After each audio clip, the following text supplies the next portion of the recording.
La fourmilière, ça date pas d'hier, la fourmilière.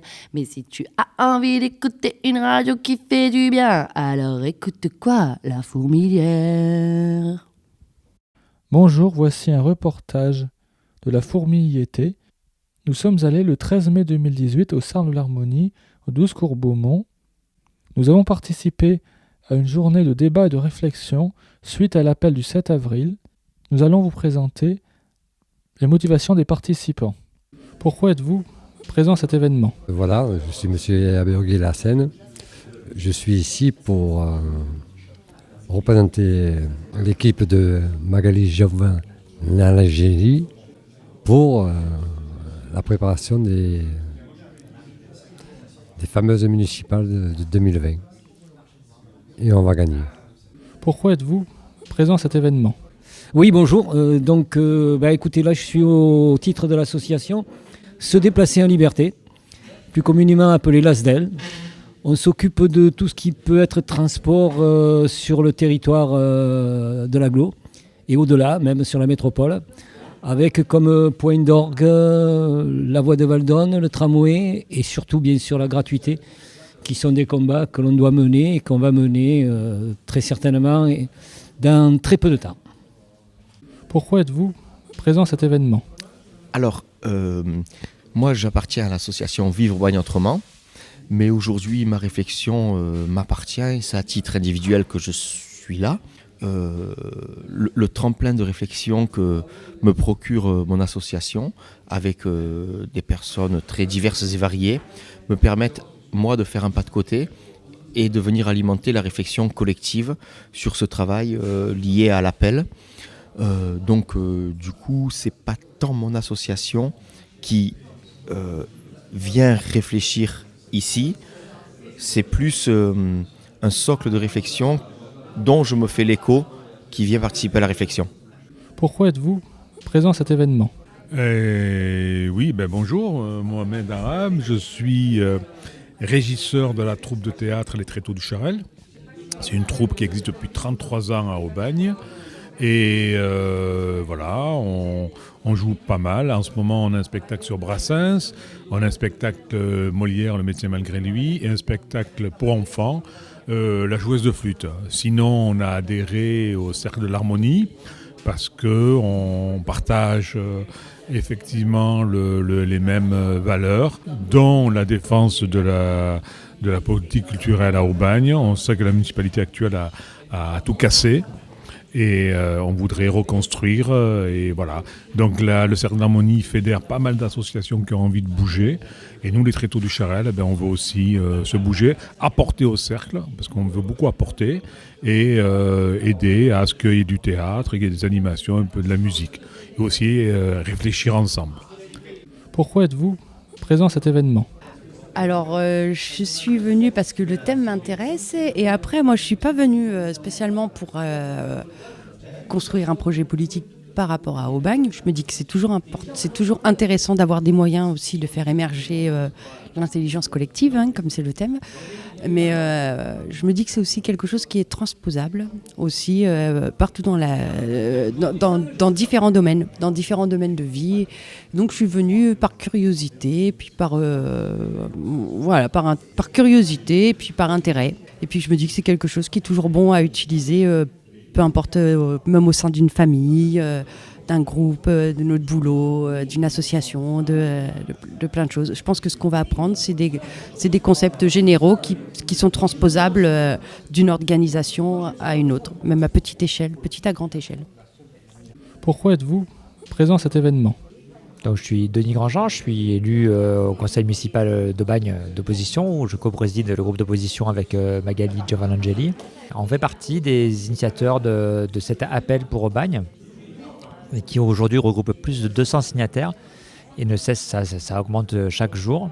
Et donc aujourd'hui, on essaye de rassembler un petit peu le collectif autour de valeurs et de principes de fonctionnement communs qui permettent à chacun de s'y retrouver et d'y prendre toute sa place. Pourquoi êtes-vous présent à cet événement ?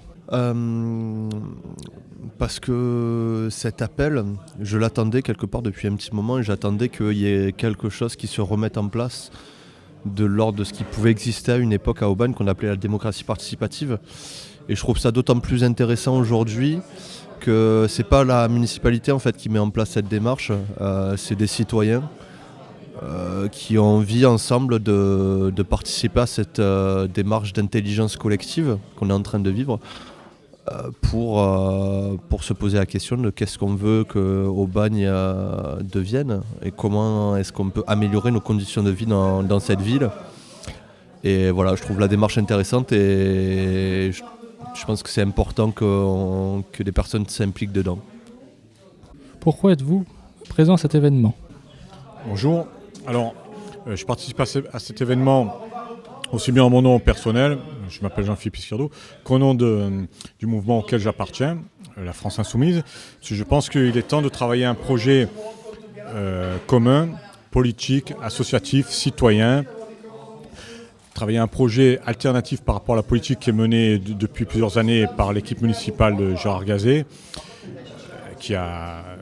Bon, je pense que ça va être récurrent comme expression, mais qui a vraiment tué Aubagne, qui a mis à mal une ville qui resplendissait par rapport à sa politique humaine, progressiste, etc., etc.